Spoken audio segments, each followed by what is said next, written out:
Hello? Oh, cool. Good evening, everyone. How are you?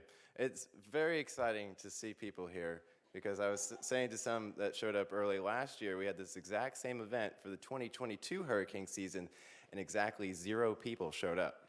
So it's very nice that you've come and have joined us this evening on this ironically rainy evening and to learn about the 2023 hurricane season. My name is Zach Eichels. I work for the City of Cape Canaveral as the city's Chief Resilience Manager and Deputy Incident Commander. Yes, sir, quick question. Oh, I hope. Well, you know what? We actually have someone with us that will tell you that question in just a moment. So hold tight. Um, but yeah, I'm the city's deputy incident commander, and basically what that is that's a job position that when an emergency situation kicks in, the command staff activates to prepare the city for what needs to happen. We can activate for hurricanes, for events, anything like that. So it sounds like a bird's in here. That's interesting. Um, So yes, the city likes to do outreach for residents and just area visitors in general because of how active hurricanes can be in the summer. We're approaching hurricane season, starts on June 1st. So, and last year for 2022, we unfortunately had 2 very bad storms that impacted the state, especially Hurricane Ian, which hit the West Coast, both of which did pass over Cape Canaveral, just thankfully as a diminished state. Um, so we want to be prepared. We want everybody to know the dangers and the risk, and we want people to be aware of what this particular season is going to bring, and kind of bring it down to the context of the city of Cape Canaveral. You know, we always hear hurricanes with Florida, but what about right here in the city? So with that, I'm gonna hand it over to someone that works for the National Weather Service. Matt, thanks for coming. Yeah, I'll introduce myself here. My name is Matt Volkmar. I'm the Science and Operations Officer at the National Weather Service office in Melbourne. And tonight we're going to talk about the hurricane season outlook for the year, also talk about some hurricane climatology for the area, and also some of the websites and things and places you can get information for this year's hurricane season. So we'll get right into the talk here. I'm going to go over our National Weather Service overview, kind of what we do as an agency, what our local office does, also talk about some of the, like I said, tropical storm and hurricane basics, some of the products and services that we provide for the public. And then we'll take a quick look back at 2022 and the active season we had with Ian and Nicole for Florida. And then we'll start also talk about 2023 and what we can expect for the upcoming season. So we'll go on to the next one. So I'm going to get right into the overview here of the National Weather Service. We're located all across the country. We run 168 operational units across the country. We have about 4,500 employees employed by the National Weather Service. 86% of those are in the field offices in the local states. In Florida, we have the Melbourne office, Tampa, Miami, Key West, Jacksonville, Tallahassee, and also Mobile covers part of the Western Florida Panhandle. So we've got these smaller offices cover smaller areas of the states, and your local office is Melbourne, and we cover East Central Florida. So looking across the whole country, there's 122 offices in the National Weather Service. We're typically staffed with about 20 to 25 employees. And we also operate 24 hours a day, 7 days a week, and that includes Christmas and holidays. So there's always somebody on duty 24 hours a day at our office. There's a couple of pictures of our office over there in Melbourne. You can see our operations floor and also our Doppler radar, which is right out in our parking lot if you come over to Croton Road right north of the airport.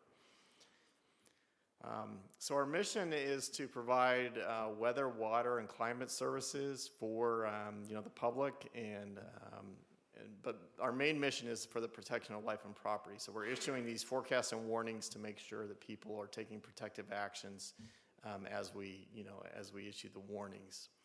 As far as what we're involved in a lot of areas. We observe and collect data. So we collect radar data, satellite data, buoy data, upper air data to run the models. So you see a weather balloon picture on the slide there. And there's actually a weather balloon site up at Cape Canaveral Air Force or Space Force Station where they send up weather balloons twice a day to gather atmospheric information for the forecast models. So have a lot of information. Maybe go back one slide there. We'll talk a little bit about, we do issue the watches and warnings, like I said, issue the 7-day forecasts, and then we also provide support for our emergency management partners. That's a big growing part of what the National Weather Service does. So we'll go on to the next slide here. This is just a list of all the different types of watches and warnings the National Weather Service issues. Probably most familiar with the tornado, severe thunderstorm, flash flood warnings. But in the tropical realm, we also issue those tropical storm, hurricane, and storm surge warnings that you will see in the tropical season when we have hurricanes and tropical storms threatening our area as well. And we can go on to the next slide. So as far as our presence on the internet, you can go to weather.gov. That's the main weather page for the National Weather Service. And then if you click on East Central Florida, you'll get right into the National Weather Service Melbourne website where you can gather a lot of information, forecast information, all the active watches and warnings, our latest forecast and graphics as well are available on that page. So that's kind of a little bit about what we do. I'm going to get into a little bit about tropical storms and hurricanes, get a little bit about the basics of those. So looking at tropical cyclones, kind of 101, what are they? Well, they usually start as a disorganized system of clouds, pushes off of Africa as an easterly wave, and then out into the Atlantic. We have different classifications of tropical systems. They go from a disturbance to a depression, then grow into a tropical storm or up to a hurricane as they grow stronger. Typically, they move across the Atlantic during the heart of the season, and then they can threaten Florida as we get later in the season typically. So this is just a look at the entire globe as far as where tropical cyclone development regions are. You can see the central Atlantic into the Caribbean, the Gulf of Mexico threatens our area with hurricanes, also the Eastern Pacific. And then over on the other side of the hemisphere, we have typhoons and cyclones, which are also tropical cyclones, just another name for what we call hurricanes in the Atlantic basin. So as far as tropical cyclones, again, they come in all shapes and sizes. Tropical depressions are the weakest. Their winds at below 38 miles per hour, and then they go up. As they get stronger, they can grow into tropical storms. Hurricanes are systems that have winds above 74 miles per hour, and then we categorize major hurricanes at category 3, 4, or 5 as any hurricane with winds above 111 miles per hour. So once you get up to those strong hurricanes, that's where the threat really increases from the wind and storm surge threats. And we also classify hurricanes on the Saffir-Simpson scale. So as I said, those category 3, 4, and 5 hurricanes are the most powerful. Those are called our major hurricanes, and you can see the wind ranges for those. The category 1 and 2 hurricanes have lower wind ranges, but of course any hurricane can be extremely damaging once we get up to about a hurricane 1. So as you click through the animation here, also the potential damage as you go up the hurricane scale from a category 1 to a 2 to a 3, 4, and 5, it basically the damage potential rises exponentially. It's not like a linear curve.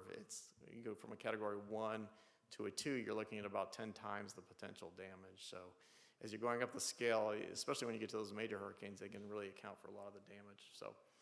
And here also on the slide, major hurricanes account for about 20% of all U.S. landfalls, but they have about 80% of all the damage. So those major hurricanes are the ones we really have to watch out for. So, and then the hazards. So the tropical storms and hurricanes produce a lot of hazards. The winds, flooding, storm surge, and tornadoes are the main hazards from hurricanes. And as we know, storm surge and flooding are the two most deadly as far as fatalities generally. The water-based hazards have taken more lives over the last 20 to 30 years from hurricanes. Most people think it's the wind, but really the water is the leading hazard as we look at hurricanes. And this is just a graph here of the entire tropical season climatology of hurricanes and tropical systems. All hurricanes and tropical storms, and then also hurricanes. And 97% of the activity occurs from June 1st through November 30th. So that's the main, hurricane season. You can see the ramp up there from about mid-August through September, and even into October is really the peak of the season when we see the most activity over the Atlantic basin. So that's when the season really ramps up as far as the amount of number of storms that we're going to have to watch out for. And you can go to the next slide. So I'm going to run quickly month by month through the climatology of hurricane tracks and tropical storm tracks across central Florida. This is all the Junes from the last 170 years. and all the tracks. And you can see there we've had about 2 hurricanes and 16 tropical storms, which aren't shown on this graph, but only about 2 hurricanes in June have crossed central Florida. And we can go on to the next one here, and you can see July starting to ramp up a little bit, 5 hurricanes, 12 tropical storms for central Florida during July. And as we get into August, you can see a real market increase and ramp up in the number of systems that have affected central Florida over the years. And you can see most of those are tracking in from the east or east-southeast toward the state. And as we get into September, we have another increase there up to about 27 hurricanes over the years, most of those coming up from the southeast or south. But then as we get into October, October is actually the highest month for the number of hurricanes that have affected central Florida over this 170-year period. So if you think about it, September is the peak of the season across the entire Atlantic basin, but October is actually the peak of the season for Florida, for the number, central Florida, for the number of hurricanes we've seen over the years. And then as we get into November, the number typically trails off very quickly as we get more cold fronts and colder air that comes down into the state. You can see we've only had 2 systems. This only goes up through 2020 though, and in 2022, we had Hurricane Nicole make landfall on the east coast of Florida in November. So that's another one we're gonna have to add to the map as we update our maps going forward here. So it's kind of a look at hurricane and tropical storm basics and some of the climatology. We'll talk a little bit about in depth about some of the products and services we also provide. So we'll talk a little bit about that. So in the National Weather Service, we also have these national centers. One of those is the National Hurricane Center, and they provide the big picture of what's happening in the tropics. And then we have the local forecast offices that kind of refine that forecast locally and brief the local communities. We also have the Weather Prediction Center in Washington, D.C. They look at the rainfall across the entire country, do excessive rainfall outlooks. We have the Storm Prediction Center in Norman, Oklahoma, looking at the tornado threat across the country. And then we also have the National Water Center, which is spinning up in Huntsville, Alabama, and they're looking at the rivers across the entire country as well. So got all these national centers, and then we've got the local offices also providing support. So here looking at some of the products and services we provide, going out about 7 days before a system. There's the Tropical Weather Outlook on the National Hurricane Center website. Before this year, it was a 5-day outlook. We've expanded out to 7 days into the future. So this will give you an idea if there's going to be any storms developing over the Atlantic over the next 7 days. You can kind of look at that map on the Hurricane Center's website.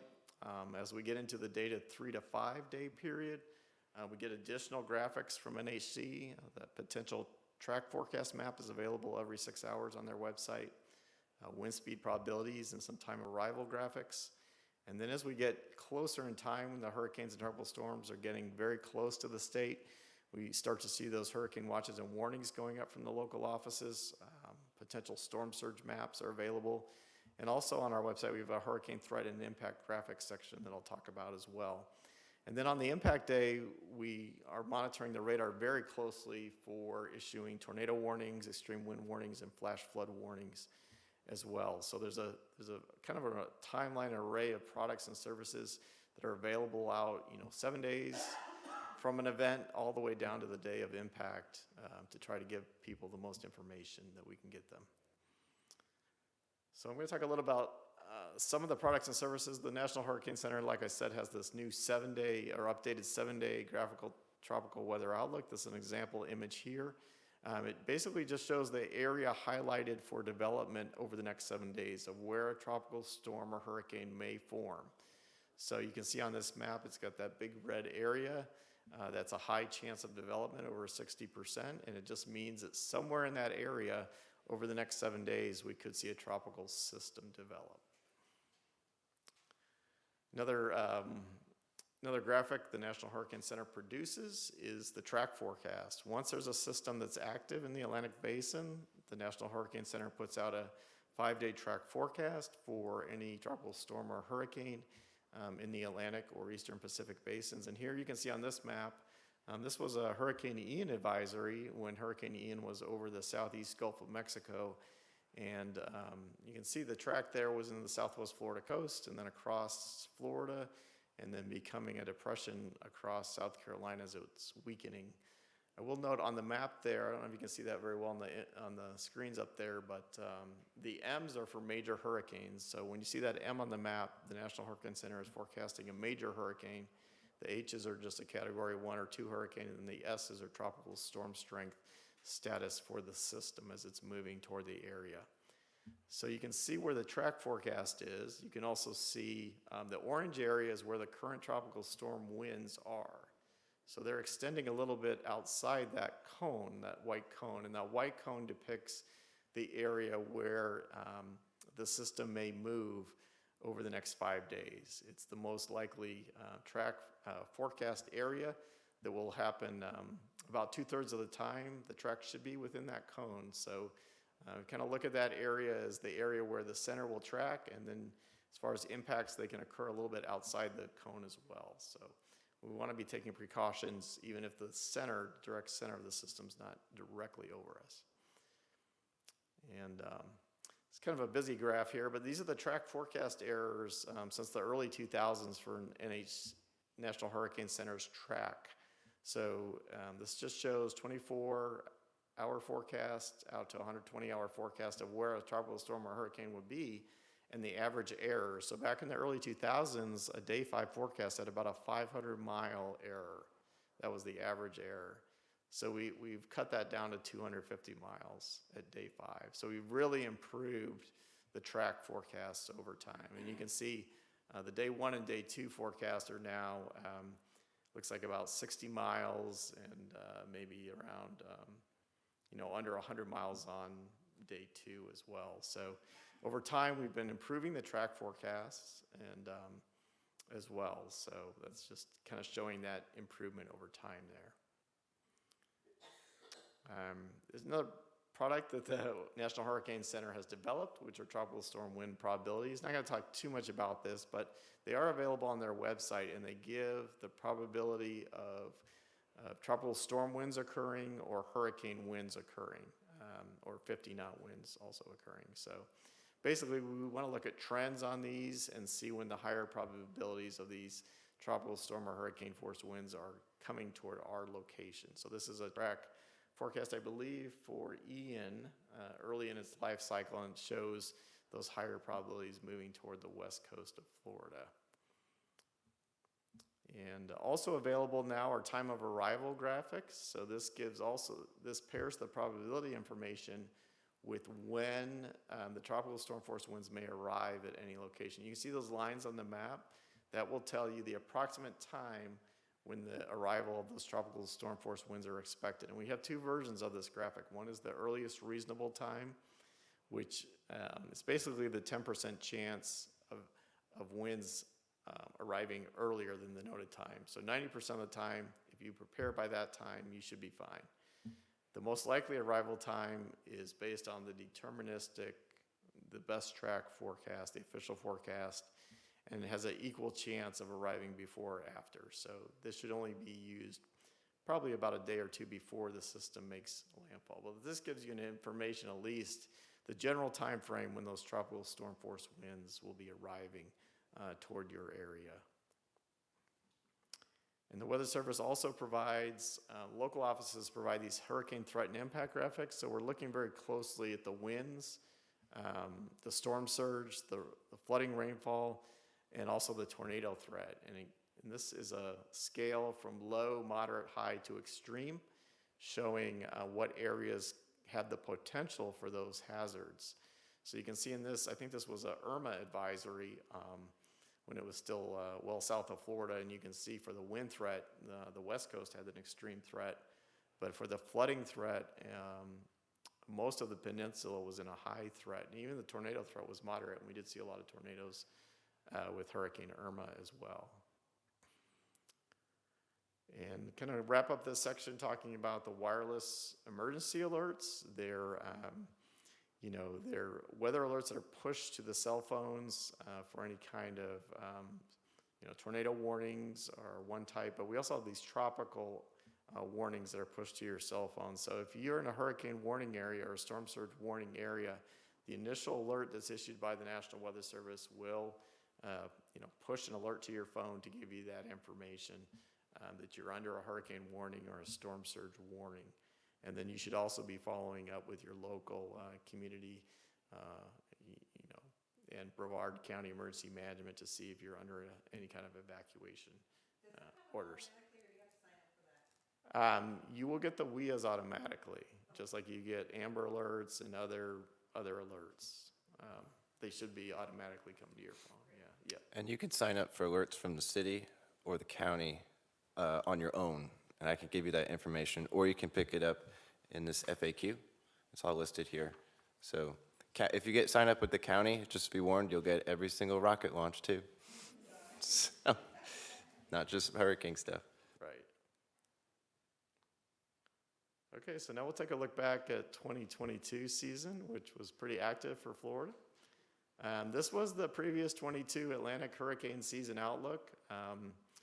And this is, we had a forecast, we had a forecast of an average season last year.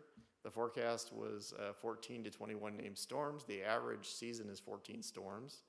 The average season has 7 hurricanes. The average season has 3 major hurricanes. Well, actually last year we did have 14 storms. We had 8 hurricanes and 2 major hurricanes. So it was near an average season, but for Florida, it was a little bit above average as far as the number of systems we had landfalls in Florida. So we had those 3 systems directly impact the state. Potential Tropical Cyclone 1, which became Tropical Storm Alex, came across South Florida on June 3rd and 4th, bringing some heavy rainfall to the area. We had Major Hurricane Ian, September 27th through the 29th. And then we had Hurricane Nicole make landfall in Indian River County on November 8th through the 10th. So looking back at potential Tropical Cyclone 1, this was a system they were writing advisories on, thinking it would become Tropical Storm Alex, which it did after it crossed Florida. So there were some tropical storm watches and warnings issued for the Space and Treasure Coast due to the potential of tropical storm conditions. We didn't have real high significant impacts from this potential tropical cyclone, but we did have rainfall totals of 3 to 7 inches from Melbourne down to Stewart, and some wind gusts to tropical storm force along the coast as well. This is a map of rainfall totals back from potential tropical cyclone 1. You can see most of those heavier rainfall totals were on the Treasure Coast, closer to the track of that system. So now we're going to look at Major Hurricane Ian. It made landfall on the southwest Florida coast, Category 4 hurricane on September 28th, and then it gradually weakened to tropical storm as it moved toward the east coast of Florida. Actually, the track brought it right up toward Cape Canaveral here. So we had tropical storm and hurricane warnings were issued for East Central Florida. We had widespread tropical storm force winds. Occasional gusts to hurricane force were felt along the coast. And the slower motion of the system as it crossed Florida, we had record rainfall, some devastating flooding, mainly inland on the St. Johns River and parts of Volusia County. And then we also had some historic river crests as well on the St. Johns and parts of the interior. So this is the maps of the rainfall and the wind gusts from Ian. You can see those really heavy rainfall totals were from, it looks like from the Kissimmee, northern Osceola area toward northern Brevard County and Volusia County, right over the St. Johns Basin there. We had a max rainfall over 20 inches just south of Spruce Creek in Volusia County. Had some 18 to 22 inch rainfall amounts up there. So really heavy rainfall. And that all fed into the St. Johns and created a lot of flooding issues with Hurricane Ian. You can see the winds, some of the winds on the right side there on the map. We did have some hurricane force gusts around the Cape area here and also up along the Volusia County coast as well. I'm going to talk a little bit real quickly here about some of the rainfall distribution in different types of storms. You can see 3 different tropical cyclones here, maps. The first one there on the left is Tropical Storm Faye back in 2008. And then we had Hurricane Irma there in the middle and Hurricane Ian on the right.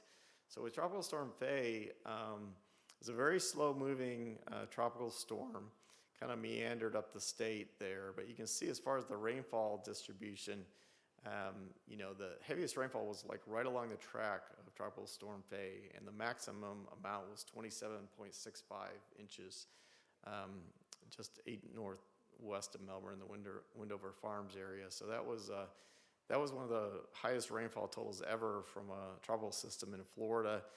And, you know, some people like to say, oh, it's only a tropical storm. Well, tropical storms can produce, I mean, they can produce very, very heavy rainfall, record flooding, and, you know, kind of catastrophic flooding as well, significant to catastrophic flooding. Look at Hurricane Irma there. It took a track up the west coast, and all the heaviest rainfall was mainly on the right side of Irma. We had a lot of heavy rain across our area here, and we did have significant flooding on the St. John's with Irma. And then you can see with Ian, it took a track across southwest Florida and then up toward Cape Canaveral, the center, but the heaviest rainfall was all on the left side of the track. So, you know, we're not going to know a couple days in advance when a system is approaching Florida the exact distribution of the heavy rainfall, but a lot of these systems can produce a very heavy rainfall threat. And, you know, when it comes to tropical rainfall flooding as well, the category is not really an indication of the threat for rainfall and flooding, since Tropical Storm Faye, you know, historical storm here, produced one of the heaviest rainfall amounts in Florida. And the last system I'm going to talk about in 2022 is Hurricane Nicole. It made landfall near Vero Beach as a Category 1 hurricane November 10th, and then it weakened to a tropical storm as it started moving kind of west-northwest across the state. The system was only one of 3 hurricanes to make landfall in Florida during the month of November, the last being Hurricane Kate in 1985.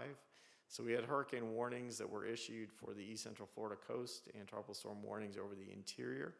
You know, this system Nicole brought a lot of high surf over multiple high tide cycles. It led to major beach erosion. We had some damage to coastal structures.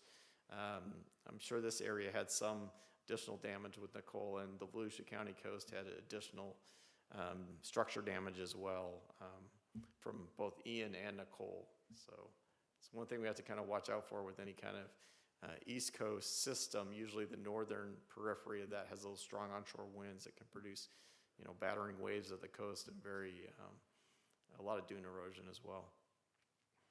And this is Hurricane Nicole, the rainfall and the wind maps, and you can see they're not quite as heavy as Hurricane Ian for the rainfall there, but about 5 to 6 or 7 inches on the max there. And the wind analysis was mainly tropical storm force winds, but some areas along the immediate coast had some gusts up near hurricane force right along the coast, and also parts of Brevard and Indian River counties. So the key takeaways here, you know, climatologically speaking, 22 Atlantic hurricane season was near average, breaking the streak of above average seasons we had seen before that, the last 6 years before that. Even though it was just an average season or near average season, it will be remembered as one of the costliest and deadliest seasons on record. And there's also, you know, last year we had 3 early systems. We had Alex, Bonnie, and Colin in the June-July timeframe, and then we kind of had a 60-day lull in activity. And some people, you know, they thought, well, you know, we've had 3 early season storms. That means it's going to be a super active year. And then we had this lull, and some people were kind of like, well, maybe it's going to not be so bad. But once we get into the peak of the season, August, September, October, that's when we really have to watch. Any systems that move up toward Florida during that time frame can be very, very impactful. So we'll go on to the next. So we're going to talk a little bit about the upcoming season, 2023. And if you click a few times on this one, so the seasonal outlook is heavily influenced by whether we're in an El Nino or a La Nina. You may want to know, well, what is an El Nino or La Nina, and why does that really matter? Well, La Nina is characterized by a cooler than normal water in the Pacific, eastern Pacific, near the equator, and the El Nino is characterized by warmer than normal water in the central and eastern Pacific Ocean. So these 2 maps kind of just show the general conditions where that blue area, cooler water in the Pacific near the equator, or an El Nino year, or Nino time of year is when we have warmer than normal water in the central and near the equator in the Pacific. So So we continue, go back one more. Okay, so the top map here is we look back to November, and we were in a La Nina pattern across the globe. And that just means we had cooler than normal water in the Pacific. Well, now this image on the sea surface temperatures taken just a week ago shows warmer than normal temperatures developing in the Pacific. So we're heading into an El Nino, likely to develop this summer and may strengthen through the Atlantic hurricane season. So as we go on to the next slide here, what does that mean? If we're in an El Nino, we typically see fewer hurricanes because we get more activity typically in the Pacific with those warmer waters, but it creates a little more wind shear in the Atlantic basin. So the Atlantic basin is generally less Atlantic tropical cyclones. And then we're in the La Nina pattern. We're generally seeing fewer in the Pacific season, in the Pacific basin, and then over in the Atlantic here, we're usually seeing a trend toward more Atlantic storms and hurricanes as we have less wind shear generally with this pattern. So another thing that we take into account when we kind of look at what may happen in the upcoming season is we look at the Pacific, how their sea surface temperatures are going, but we also look in the Atlantic basin. So right now in the Atlantic basin, if you look at this map, this is a recent image of the sea surface temperature anomalies, and all those yellows and oranges and reds just means it's getting very warm and warmer than normal for this time of year. So the Atlantic basin is very warm already. So as we head through the season, we'll have to continue to monitor that, but that could portend a contributing factor to seeing more storms. And this could potentially offset the atmospheric conditions produced by the El Nino. So we've got a couple competing factors here to see whether we're going to have a very, very active season or a lower than normal season. So, but as we get into one more thing that we look at is the Saharan air layer. It's a mass of dry air that can come off the African continent. Typically peaks from late June through mid-August. So when you see that lull in the season in June and July and you're kind of wondering, well, maybe we're going to be okay, just know that even like last year when we saw the Saharan air layer in the middle of the season, later in the season, it did get pretty active. So, and this is something we're not really able to forecast with a lot of lead time as far as trying to figure out when these Saharan dust events will occur in the Atlantic basin. So we're going to talk a little bit here about some key points to remember for the season. And the tropical forecast is, given, it's just a reminder to prepare. Hurricane preparedness should always be done in place before any season. If we're forecasting a lower than number of storms, average season or above normal season, it doesn't really matter as far as the amount of preparedness you should be making. If you look back in 1992, we had the A storm form in August, which was late in the season, but it was Hurricane Andrew, and it hit Miami as a Category 5 hurricane. So you can be pretty quiet early in the season and still have, as we like to say, it only takes one hurricane to affect your area to really be impactful and significant. So as far as the seasonal forecast, like I said, there's competing factors. El Nino conditions are developing, which would typically bring the number of storms down in the season. But we do have those warmer than normal temperatures in the Atlantic basin. So that leads to some uncertainty with the forecast. But my guess is it's going to be probably another near normal season with those warm Atlantic temperatures. So we are going to have to deal with probably some landfalls in the U.S. again this season. And overall, the oceanic atmospheric conditions suggest Atlantic season likely to be probably near, could be slightly below normal, but remember, it only takes one. So, and NOAA will officially release the 2023 Hurricane Atlantic Season Outlook actually tomorrow at 11 a.m. So you can tune in to the National Hurricane Center website, NOAA's website tomorrow by afternoon. I'm sure the media will be covering that as well tomorrow on the news as we head in to the beginning of the season on June 1st. So I think that's all my slides, so I'll be Happy to take a few questions. About 3 slides back, Yep. you had a depiction of Atlantic Basin and Gulf Basin. Yeah. Right, right. Is that available to the public on the NHC site or some site? Yeah, it looks like that image was taken from, it's called NOAA Coral Reef Watch Daily, has a SST, has a sea surface temperature anomaly plot. So we can, if you Google NOAA Coral Reef Watch, it may take you to that site, yep, You could probably also Google Atlantic or Gulf sea surface temperatures. yep, Being a total weather nerd myself, I've done it. yep. NOAA is a public agency, so a lot of their products are publicly available. Okay, go ahead. Just a quick question on definition, and Yep. I've heard different things, and maybe you can clarify. I had always been under the understanding that cyclones are below the equator and they rotate the opposite direction as hurricanes above the equator, but I may be wrong. Do you know the answer to that? Yeah, I believe if you're below the equator, I believe they have an anticyclonic.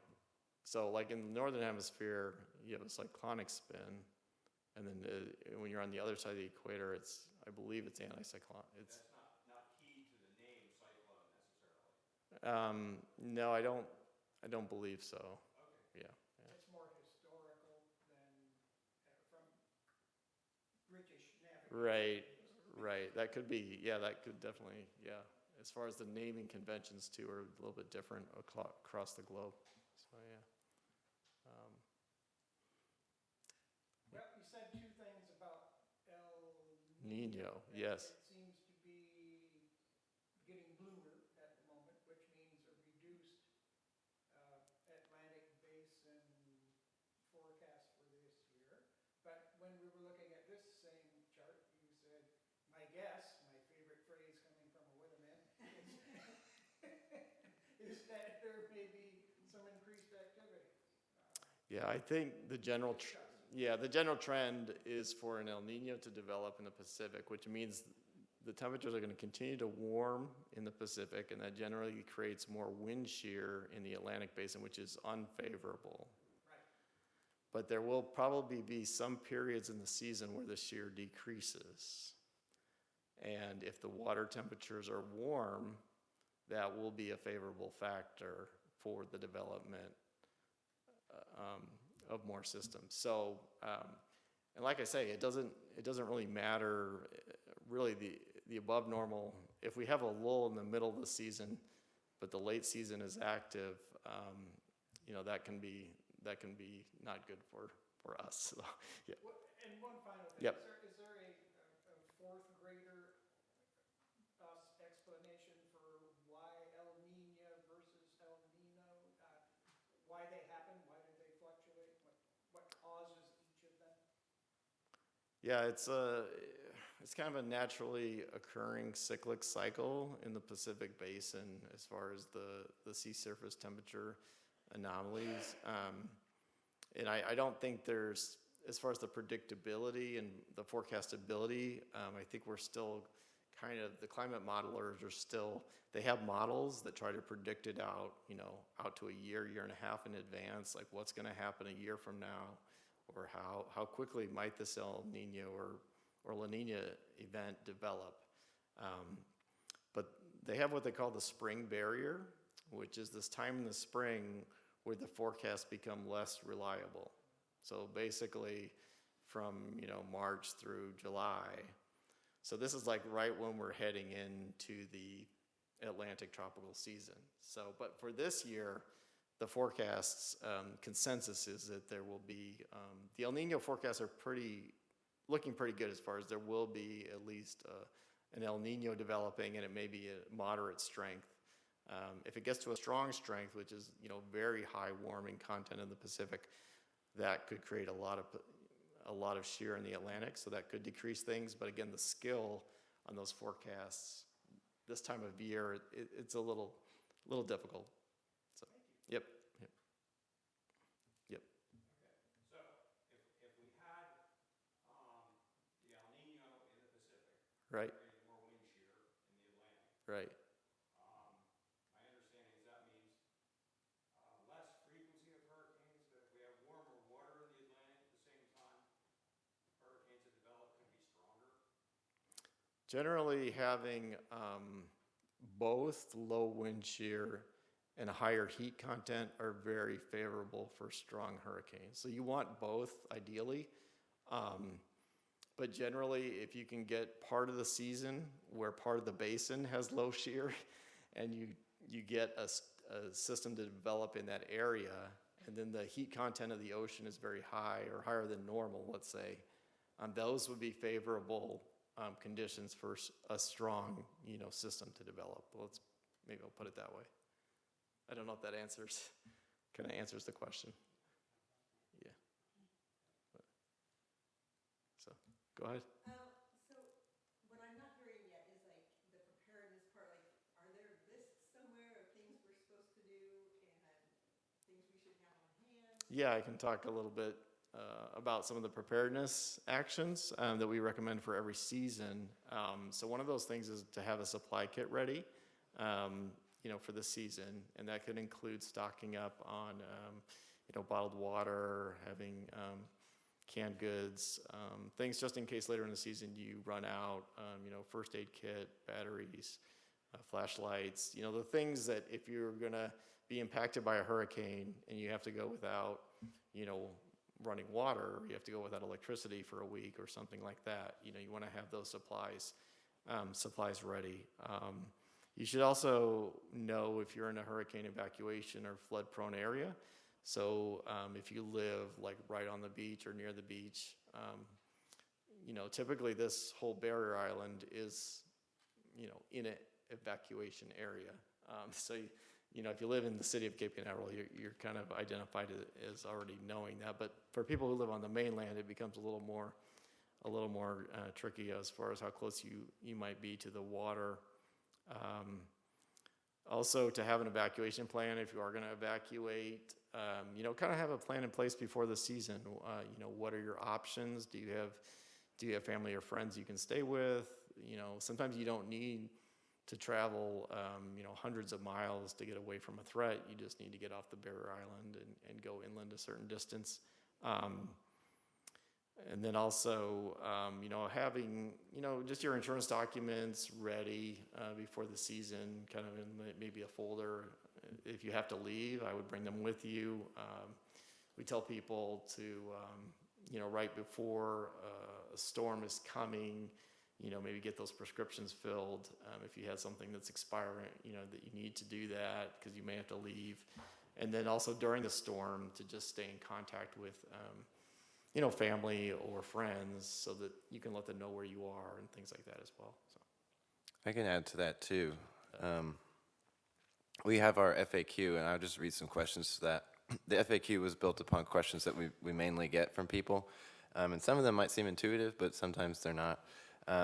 So, in terms of what, building off Matt said with the evacuation, the city of Cape Canaveral is in evacuation zone A, which on a map you'll see as shaded red, which in Brevard County is the entirety of the Barrier Island and Merritt Island. So if an evacuation is called, they say mandatory evacuation, no one's gonna come to your door and make you leave. It's good faith that you'll take their word to leave, because basically once they say that, emergency services will stop once wind speeds reach about 40 miles an hour. So basically you're taking your life into your own hands, that no one may come to your assistance if you need it during the storm. That's why they say you should leave. Another big one that we get is, do the bridges close? No, they don't. They never close before a storm or during a storm. The only time that they would ever close is if the Department of Transportation deems them structurally unsound for whatever reason and wants to check them. Otherwise, they would open back up once that's been cleared. But you can leave at any time before and during if you're brave enough to cross. But they will never be closed unless something happens to them physically, and then that's seen and they're shut down in response. Another big one we get is, where do we get sandbags? The city can provide them on a case-by-case basis. When I say case-by-case, it's got to be, we have to have the supply. The storm has to be enough hours or days out for us to do it, because we also have to prepare city facilities as well. We always tell individuals that if you want sandbags, the Brevard County government is your premier source of sandbags. Last year, the city was able to do sandbags for both storms, Ian and Nicole, but it was a limited quantity, and I think they ran out pretty quick. But Brevard County sets up spaces across the county. Usually for this area, they'll set up one in Merritt Island somewhere, and the city will relay that information once it's shared by the county. And when you say that, does that mean it's a filled sandbag? I'm sorry. It is a filled sandbag. There usually be a limit of 10 per vehicle that you'll just show up and someone or you will throw it in the back and they'll say, next car, please.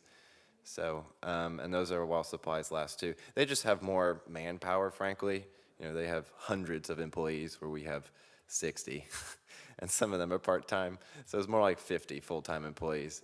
But, you know, we'll do what we can. And then on that note, it is illegal to take sand from the beach for your sandbag. Please don't take sand from the beach for your sandbag. So thank you. Another one we get is the city in fact on a barrier island? Yes, it is in fact on a barrier island. We've gotten that question. There is only one way in or out by road, and that is State Road A1A, so plan accordingly for traffic. Yes, sir. It is an island. It's not considered a barrier island, I believe, but it is an island nonetheless. It's actually Florida's longest island. Didn't know that until very recently. And that is an evacuation zone A too. So Merritt Island is very low lying and has flood events just like the city does. So for getting contact information or getting storm information, definitely want to use the number in the FAQ. You can text the zip code of the city, 32920 to 888777. Now, that number won't get you all the rocket launches and prescribed burns and stuff like that. And the city uses it when there really is a real deal emergency situation, like an Ian or a Nicole.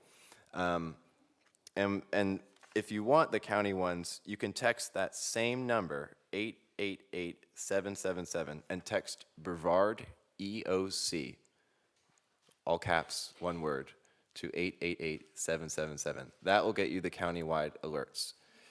And basically what the city does is when we use that system, we just parrot what the county says. So the command structure, a way emergencies work, is Brevard County Emergency Operations Center will begin to activate. And they have different levels of activation. And once they get activated, they start sending out information for cities to disseminate. They're the main command structure that we go off of. The city doesn't initiate evacuations. We don't initiate school closures. You know, that all comes from up above. So the information that you'll get is 99% of the time from them. Sometimes we'll adjust the message just to say, hey, City of Cape Canaveral residents, we have sandbags at this location. Come get them while supplies last. Or, hey, City of Cape Canaveral residents, City Hall, you know, God forbid, its roof's gone. So we don't call City Hall. Call this number instead. We're at Public Works now and to the time being. Something like that. City Hall is very strong, by the way. It was built to withstand a major hurricane. And then another one we usually get is, do the utilities ever get shut off before a storm or during a storm? No. No one is going to shut off your potable water. No one's going to shut off the electricity unless something physically breaks the infrastructure. Whether it's a branch falling on a line or a water main rupturing because too much water is going in. But the utility companies will try their best to keep going for as long as possible to keep utilities. And if they do go down, they'll try as quickly as possible to get them back online. The City of Cape Canaveral does not provide potable water. That's another one we get. That is the City of Cocoa. So you're going to want to call the City of Cocoa Water Department, not us.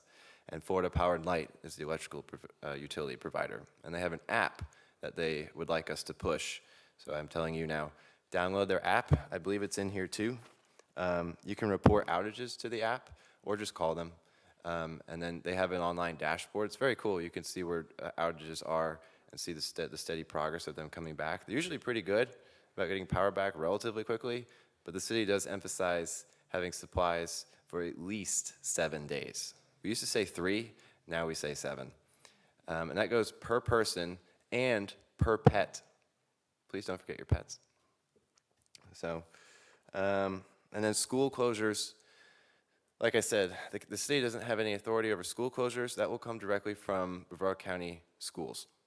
the school board, the person that's in charge of the school board will be the one to make that official call, and will relay that information. The city has one public elementary school, Cape View Elementary, so that's what that would affect. So, anything else? Anything else? Definitely, if you live in a mobile or manufactured home, it'd be a good idea to consider leaving in the mandatory evacuation, and even in not a mandatory evacuation, it would be a good idea to consider leaving. And like Matt said, we emphasize traveling tens of miles, not hundreds of miles. That can get pretty crazy. Storms do tend to weaken once they get inland.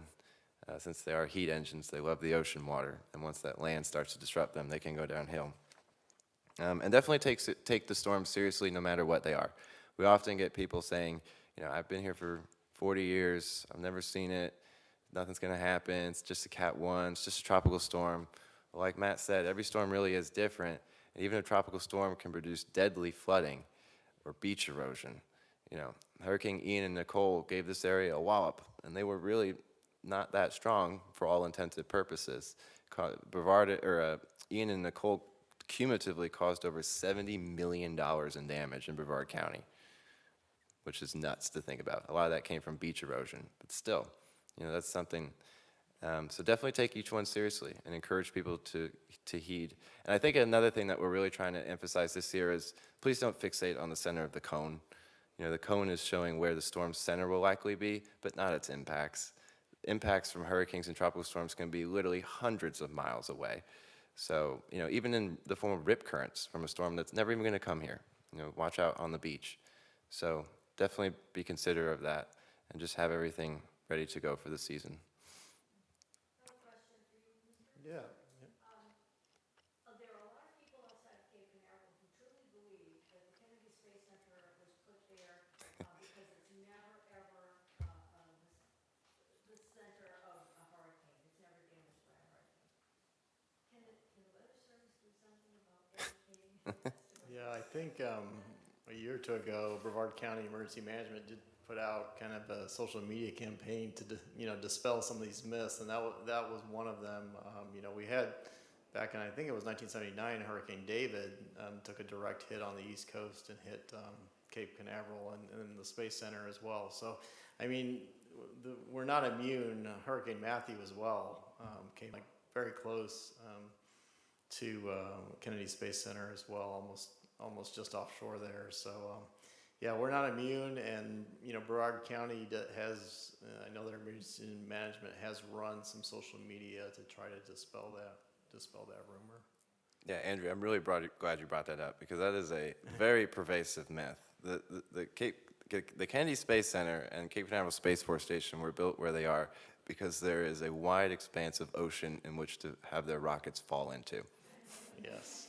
For really no other reason but that. And when they were first built, there was no one here. As you can see by these graphics, the Central Florida region, which includes the Kennedy Space Center, are very much not immune to hurricanes and tropical storms. As denoted by last season, 2 storms pretty much came right over us. So Brevard County is somehow doesn't have a magical shield from the Kennedy Space Center protecting us. And like I said, the impacts are so far reaching that even a storm traveling up the West Coast could easily give us significant impacts on the East Coast. So we love NASA, but they don't help us stop storms. Yep. How do you work out storm surge and the height of the storm surge when it comes to right here, Cape Canaveral? Is it related to the strength of the storm?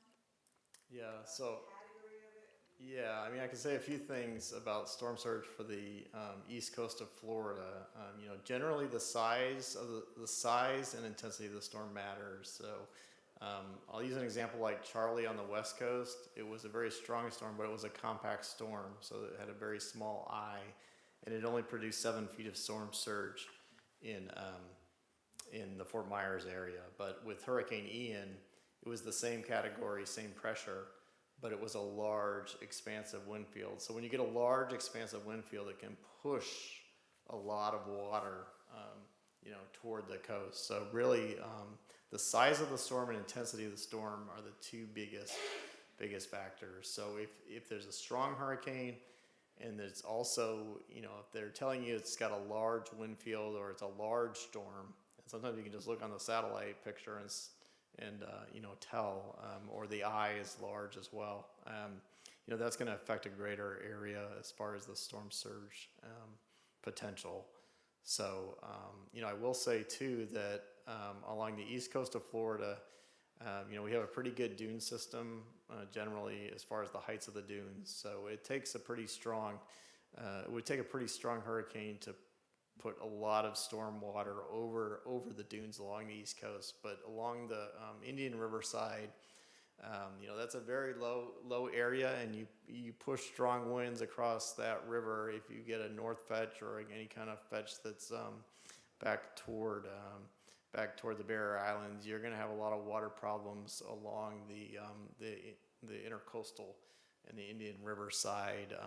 We've got some modeling that shows that even with these category 3 or 4 storms, we're going to see a lot more storm surge that could move inland into the center of the island from the river side before it crosses A1A. So there's a lot of, but really the main point is the intensity of the storm, the size of the storm, and then are you under a storm surge warning or a mandatory evacuation? If you're under a storm surge warning and mandatory evacuation, it's best to evacuate. I guess that's what I'd say. What depths were you seeing on this storm surge coming in from, say, the Banana River to beachside? So there's a publicly available website that shows what we call slosh modeling, which shows for a category of storm what the surge could be like. So really the category 3, 4, and 5s are the ones where you're going to start to see a lot more problems as far as depth of water and inundation along the intercoastal. But even in like a category 2, if it's a large category 2 storm, and it depends on the direction of movement too. There's a lot of factors that are involved, but I can see if I can find that website maybe and share it as well. So. Yeah, definitely echoing that. The riverside is actually what's most concerning for a storm surge situation. The city has a pretty pronounced dune system, and we're thankful to residents that come out each year and help us plant sea oats, because they do an incredible job at holding the dunes together, because their roots act like rebar does in a concrete building.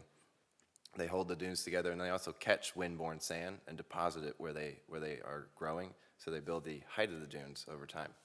So last season, the dunes definitely took a beating, but City of Cape Canaveral overall did pretty well comparative to other parts in Brevard, which lost complete portions of their beach.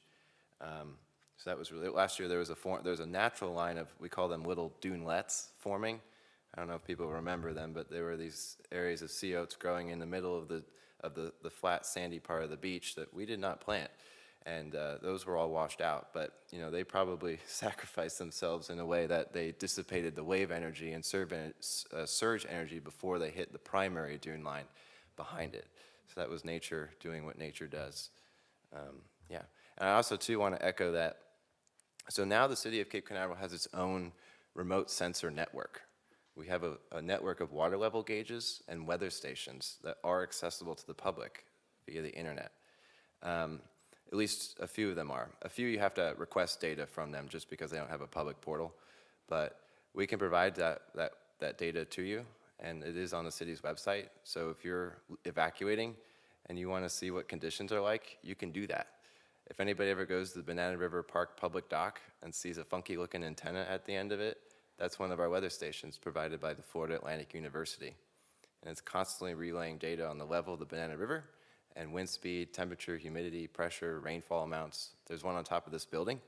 There's one on top of the community center. There's one at the stormwater outfall at Center Street Park. And there's one in the Canaveral Ditch, which runs down the length of the city under West Central Boulevard. So those have really helped us in the past. And the Weather Service is always able to take data if they want from those. But it's pretty cool. And we've worked with grant partners. All but 2 of them have been for free. So. He brings up a point, on my phone app, when I look for weather bug, weather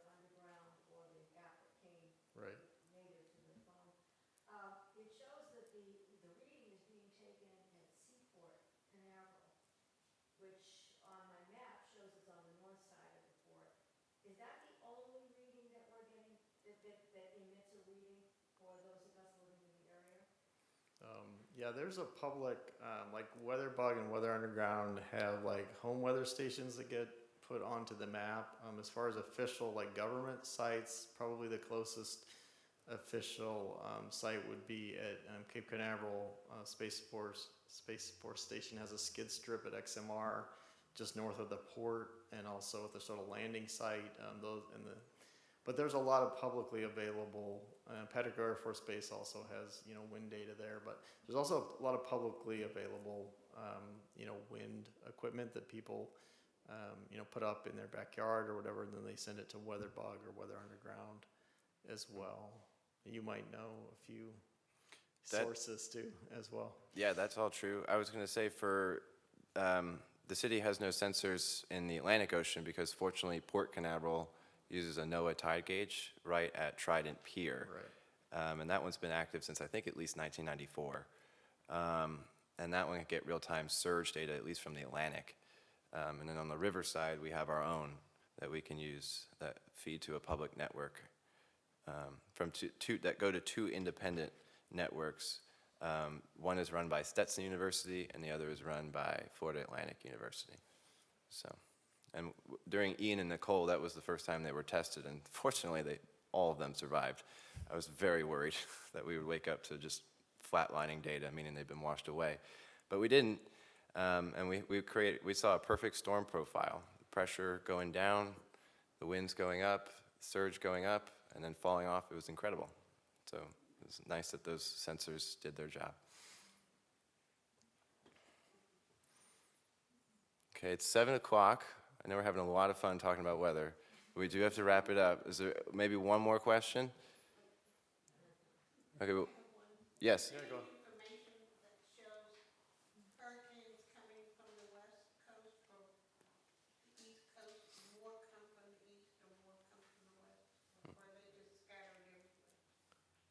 Yeah, I mean, as far as like direct impacts, those are going to be the ones with the most storm surge and impacts.